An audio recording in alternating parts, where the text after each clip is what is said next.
저는 나쁜 딸입니다. 엄마를 무시했고 귀찮아했습니다. 한평생 나를 위해 살았던 사람, 그 사랑을 이해한 건 너무 늦은 뒤였습니다. 엄마의 마지막 소원 앞에서 저는 오래도록 울었습니다. 다시는 받을 수 없는 끝없는 사랑은 바다마저 울게 했습니다. 그 목소리가 아직도 파도 속에 남아 있습니다. 그 이야기를 지금 시작해 보려 합니다. 저는 30대 후반의 평범한 직장인입니다. 요즘 매일 떠올리는 그 얼굴. 그 얼굴을 떠올릴 때마다 마음 한켠이 저려옵니다. 늘 앞치마를 두르고 손에는 밀가루가 묻어있던 사람. 바로 엄마입니다. 제가 태어난 지 얼마 지나지 않아 아버지는 세상을 떠났습니다. 그날 이후 엄마의 삶은 오직 하나였습니다. 국수집을 지키며 어린 딸 하나를 사람답게 키워내는 일. 그 시절 좁은 식당 안에는 늘 육수 끓는 냄새와 엄마의 구수한 목소리가 가득했습니다. 그 냄새와 웃음소리가 어린 나에게는 따뜻하면서도 이상하게 어색했습니다. 어릴 적 제 눈의 그 모습은 자랑이 아니라 부끄러움이었습니다. 비 오는 날이면 누추한 옷차림으로 학교 앞에 서 있던 엄마. 낡은 우산을 들고 저를 기다리던 그 모습이 너무 창피했습니다. 사람들 앞에서까지 나를 챙기는 그 다정함이 그땐 왜 그렇게 부담스러웠는지 모르겠습니다. 가게에선 외상값을 받으러 다니며 손님들과 다투는 일도 많았습니다.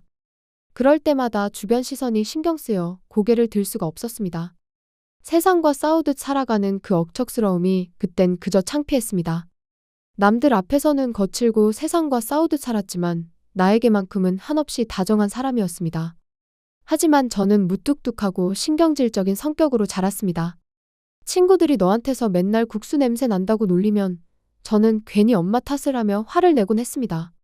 그때 저는 사랑이 부끄러움으로 느껴지는 나이였습니다. 엄마에 대한 부끄러움을 가진 채 나이만 성인이 되어버린 저는 서울의 대학교로 진학을 했습니다. 성인이 되어 서울로 올라왔을 때 엄마는 하루에도 몇 번씩 전화를 걸어왔습니다.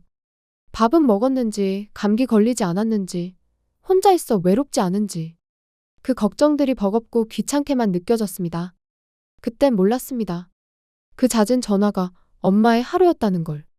친구들과 노는 것이 더 좋았던 저는 엄마의 하루를 계속해서 외면했습니다. 가끔 명절에 내려가면 엄마는 변함없이 국수를 삶아두곤 했습니다.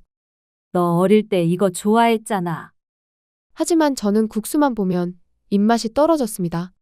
어릴 적 내내 먹었던 그 맛이 이제는 질렸다고 생각했으니까요.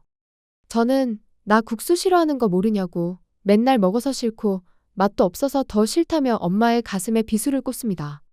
엄마는 그런 내 말에도 웃으며 말했습니다. 미안. 다음에 올 때는 국수 말고 맛있는 거 해놓을게. 그래도 국수는 따뜻할 때 먹어야지. 식기 전에 얼른 와. 그 웃음이 지금 생각하면 참 서글픕니다. 결혼을 하고 저는 점점 더 엄마와 거리가 멀어졌습니다. 특히 남편의 집안이 경제적으로 넉넉하다 보니 제가 자란 집의 모든 것이 초라하게 느껴졌습니다. 시어머니의 고운 손과 조용한 말투, 그 앞에서 엄마의 굳은 살 박힌 손이 자꾸 떠올랐습니다. 저는 점점 전화를 받지 않았고 엄마의 사랑이 부담으로 느껴졌습니다. 그렇게 제가 전부인 엄마는 저에게 귀찮은 존재가 되어갔습니다. 그러던 어느 날 엄마가 쓰러졌다는 전화를 받았습니다. 급히 고향으로 내려갔을 때 엄마는 병원 침대 위에서 해맑게 웃고 있었습니다. 내가 좀 피곤했나 봐. 다행이었지만 저는 그날 기분이 너무 이상했습니다. 엄마가 쓰러졌다는데도 이상할 정도로 아무 감정이 없는 제가 너무 감정이 없는 나쁜 사람처럼 생각되었기 때문입니다. 그런 감정은 저를 계속 혼란스럽게 했고 저는 엄마에게 괜히 왔다고 투덜대며 그 감정마저 엄마의 탓으로 돌렸습니다. 그런데 의사는 검사를 더 해보자며 며칠을 더 입원하자고 했습니다. 그리고 며칠 뒤 검사 결과가 나왔습니다. 의사의 얼굴에는 미묘한 침묵이 흘렀습니다. 암이었습니다. 이미 간과 폐 쪽으로 전이가 진행된 상태였습니다. 의사는 치료를 시도해볼 수는 있지만 결과를 장담하긴 어렵다고 조심스럽게 말했습니다. 처음엔 슬픔보다 허무함이 밀려왔습니다. 그 허무함이 곧 화로 변해 아픈 엄마에게 또 화를 냈습니다. 왜 자기 몸 하나 돌보지 않았냐고, 왜 그렇게 미련하게 살았냐고, 왜 나한테 아무 말도 안 했냐고. 전화도 피하던 딸 주제에 엄마에게 짜증을 냈습니다. 하지만 엄마는 그저 괜찮다고 말할 뿐이었습니다. 도대체 뭐가 괜찮다는 건지 저는 엄마가 너무 답답했습니다. 그래도 혹시나 하는 마음에 엄마를 서울의 큰 병원으로 모셔왔습니다. 서울이라면 무언가 다를 거라는 막연한 희망이 있었습니다. 며칠 뒤 주치의가 저를 따로 불렀습니다. 그는 잠시 말을 고르더니 가족분이 마음의 준비를 하셔야 할 것 같다고 조용히 말했습니다. 그 말이 머릿속을 하얗게 만들었습니다. 그 순간 모든 소리가 멎은 듯 했습니다. 나는 그제야 깨달았습니다. 이제 엄마에게 남은 시간이 정말 많지 않다는 걸. 그 무렵 엄마는 하루에도 몇 번씩 창밖을 바라보곤 했습니다. 그 눈빛 속에는 무언가 간절한 게 담겨 있었습니다. 저는 엄마가 여행을 가고 싶은 거라고 생각했습니다. 한 번도 국수 가게와 집을 벗어나 보지 않은 엄마. 한 번도 나와 여행을 가보지 못한 엄마. 그날 밤 저는 결심했습니다. 남은 시간 동안 단 한 번이라도 엄마에게 다른 세상을 보여주고 싶었습니다. 엄마, 우리 여행 한번 가자. 엄마는 놀란 얼굴로 나를 바라봤습니다. 내가 그런 걸 가도 되나? 괜찮아. 며칠만 다녀오면 되지. 그제야 엄마는 어린아이처럼 미소 지었습니다. 그럼 바다로 가도 되니? 바다는 꼭 한번 가보고 싶었거든. 그렇게 우리는 바다로 향했습니다. 엄마는 자주 숨을 고르며 걸었습니다.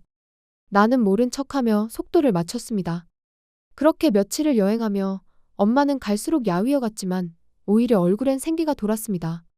벤치에 나란히 앉아 파도를 바라보던 엄마가 조용히 말했습니다.